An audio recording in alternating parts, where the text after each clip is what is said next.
ba to? Nasubig yan. Parang golf cart.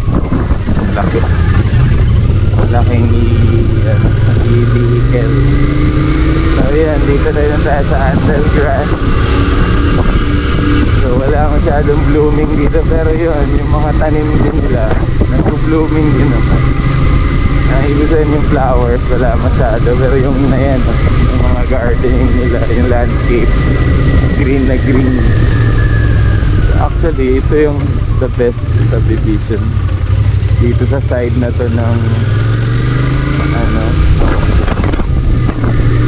either Kawit, Cavite, kasi yan, malalaki yung houses, malalaki yung space,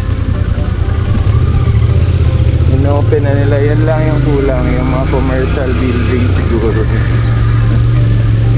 dire-diretso na nila yan, yung mga ganyan, mga dali, dagdagan pa nila yan. Tapos yung road, tanggalan ng hump. Gagaya sa Mega World doon sa kabilang side ng road mismo.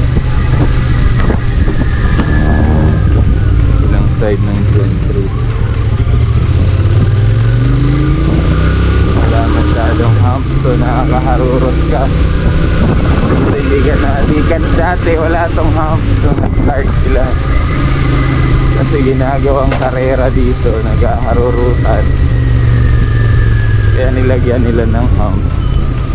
Iwas lang, aksidente.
Miss din pag hindi ka araw-araw nadaan dito,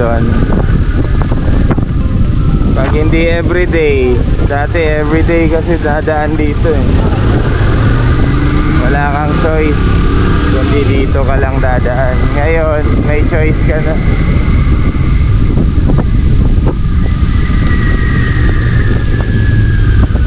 Pero feeling ko maganda pa din dito dumaan kasi malawak yung kalsada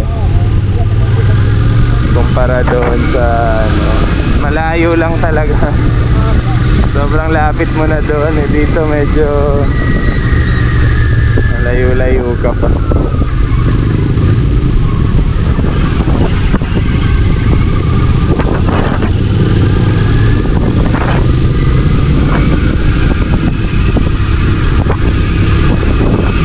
So lahat nagmamadali.